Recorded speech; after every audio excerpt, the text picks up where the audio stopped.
God for you. Saving us 3 years. And you was always by our side, regardless of whether it was downfall or upbringing or what have you. You stood by our side.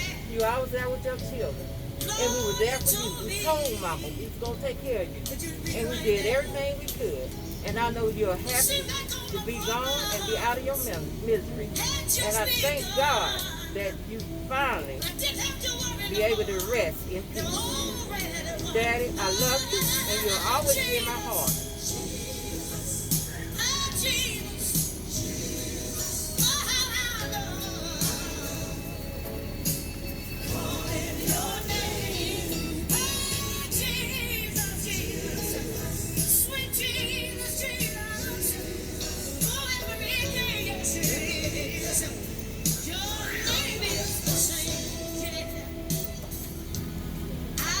I love you, Daddy.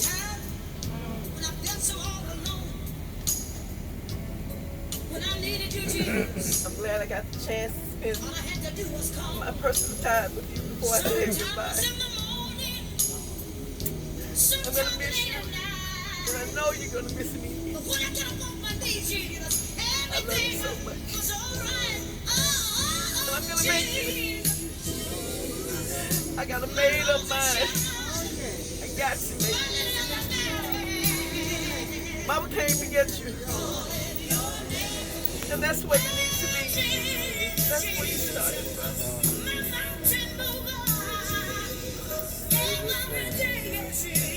Just being able to get to a point where I can accept that Mama's gone. And then you love me. But it's okay. It's not time for me yet. But I'll see you later.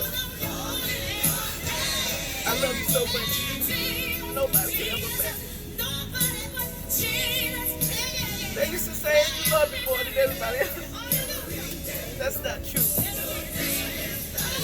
I was a baby. And the baby always get more. Get away with more. And I love you. Say hello to Mama for me. I'm going to try hard.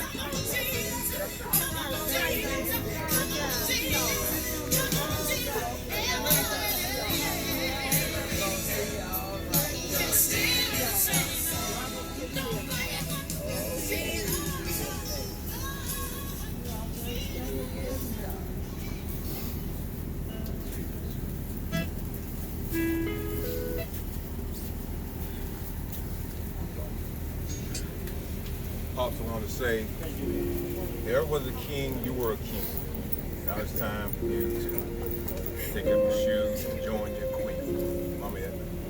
I just want to say I appreciate it. I wasn't with you physically all the time, traveling the world in the military, but your spirit, your DNA, genes that you put in me, helped me get through all the dangerous times during my travels. I just say I love you and I thank you for that. May you rest in peace. Thank God, thank you. Thank God,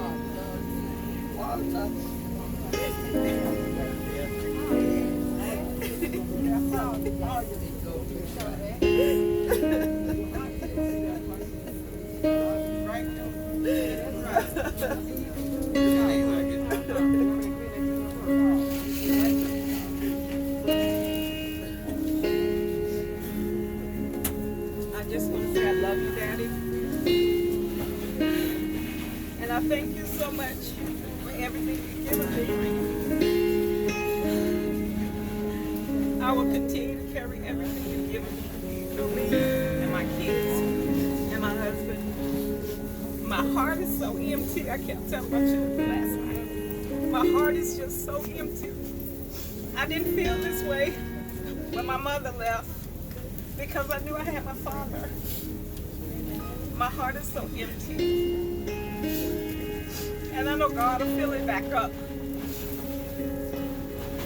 But I just thank you so much. And I love you so much. And when I was in the hospital, I could tell you were not ready to go. I could tell that. I saw the tears coming down the side of your eyes. And I also thank God that we were all able to be there with him to see him take his last breath, because if this had been last year, COVID, we would not have been able to do that. And I thank God for that. And I know he wasn't ready to go because he kept hearing our voices. And he wanted to be there for us. But when he looked up into the ceiling, I know that was God saying, come on home. I knew that was time for him to come home. But I just love you so much. And I just hope that all of our siblings can continue to love each other and get closer and closer. That's what Mom and Daddy would have wanted. I just love him so much. He just gave me so much strength and courage, work ethic, so much. I just can't thank him enough for that. Thank you, Daddy. I love you so much.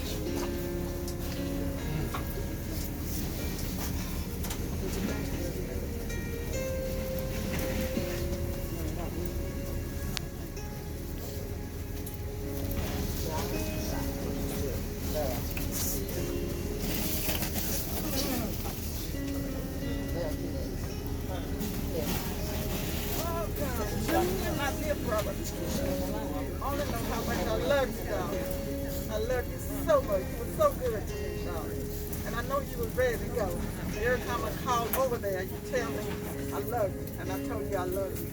God bless you. We all love you.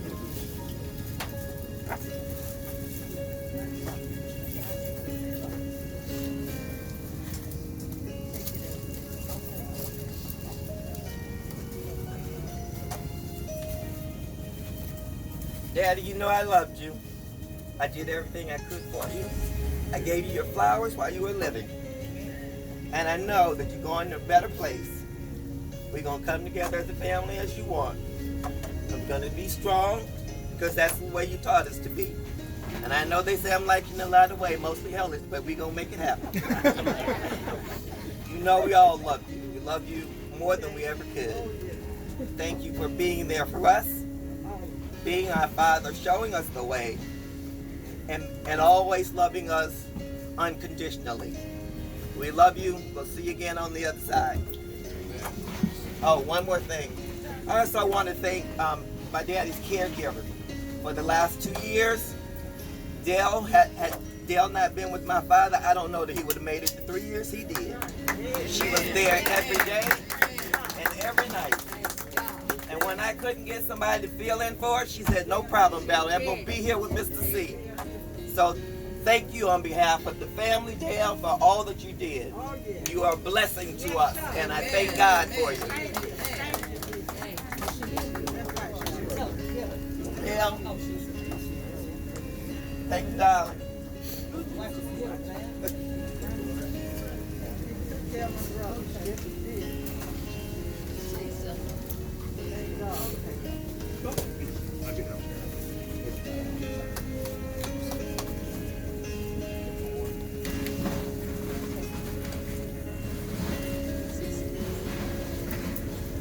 So hard for me. Because now he's lost both parents. But I thank God for my mother and my father. My daddy was watching me and daddy, she could get my hand. I'm gonna miss him so much.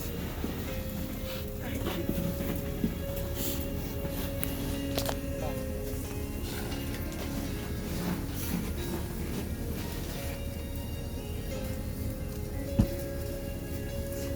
Daddy, I love you. You know I do. And what I'm going to miss about you is every time I come in that door, you say, here come my oldest daughter. I'm going to miss those words.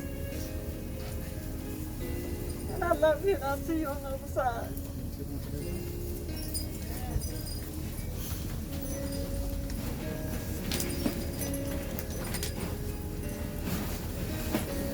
Before Dale speak, I want to tell y'all a story about how we got Dale to be our caregiver. I was in the beauty shop, get my hair done. It's a Jamaican beauty shop.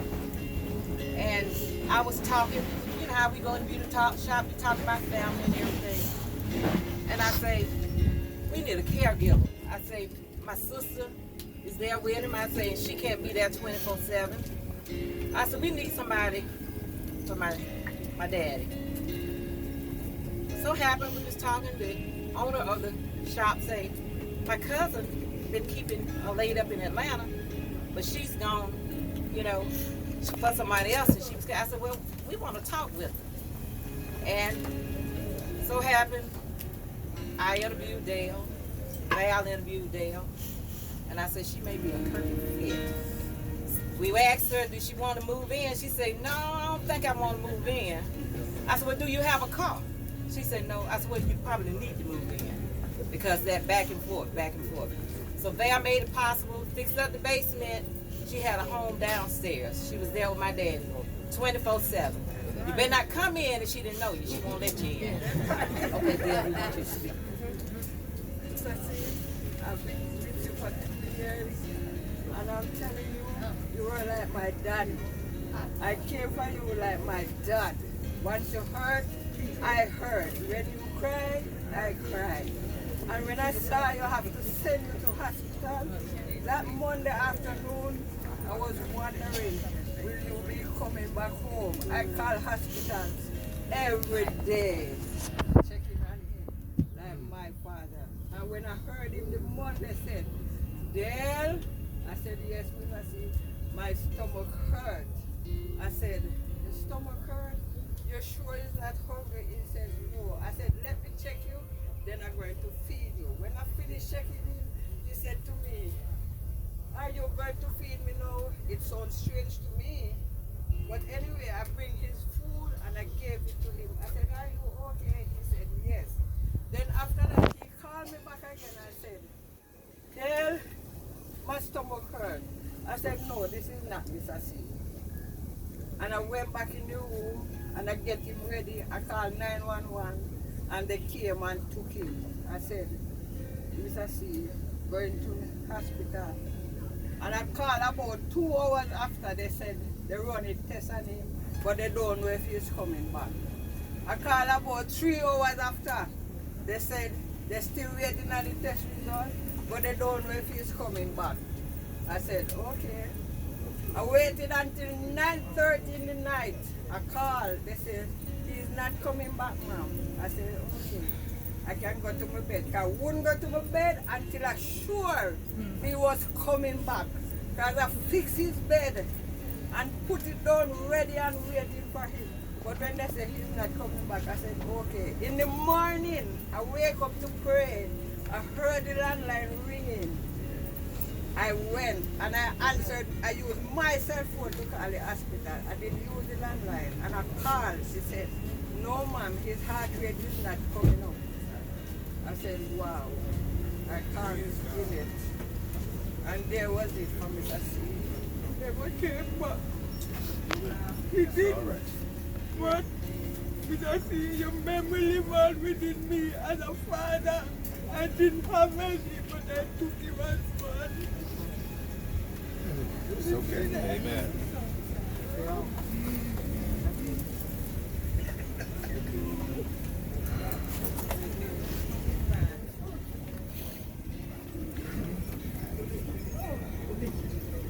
I just couldn't stand up there and not say something about my Uncle Clarence, who was my father also. There was 9 children in one house, and every week I was there with them also. My mother lived in New York for 25 plus years, and every year my uncle drove me to New York for the summer to visit with my mother. And he was a father. He knew I loved him, and he loved Keita. And we all are gonna miss him.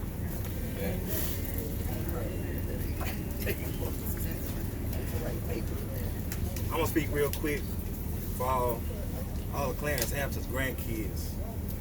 I'm the oldest, and he's more like a father to me. That was the father I knew growing up. If I could find a word to describe my granddaddy, I guess I have to say everything. He was everything. Protector, provider. I mean, when I say provide, he provided for the whole community, the whole neighborhood. You come over on Sunday Valley Drive, man, it looked like a party. And it was. And one thing I learned when I was a kid, being at my granddaddy's house, all the grandkids there, you could never say, I'm hungry. Y'all know that voice. What? Who hungry? What? M-E-V-D kid? You couldn't say that, man. That's the type of man he was. He wouldn't let nobody around him in his reach go hungry. And last thing, if somebody can sign me up, tell me I can live to 89, where that pen and paper? I want it. Amen. Great long ride, man. Granddad, I'm gonna miss you, love you. And it's a celebration in my eyes, y'all. Ladies and gentlemen, Job well done, Granddad. brothers and sisters, but we do not want you to be uninformed. That means we want you to know the truth. Truth is this. There are some who weep as though they have no hope. But when followers of Christ weep, we weep, but we still have hope. We believe in Jesus Christ. Oh, yes. The record has it, one day he shall reappear. When the Lord reappears, he's not coming back to this earth. He's going to descend in the mid-air. And when he does that, those who slip away in him will be caught up in the air. Those who remain will too.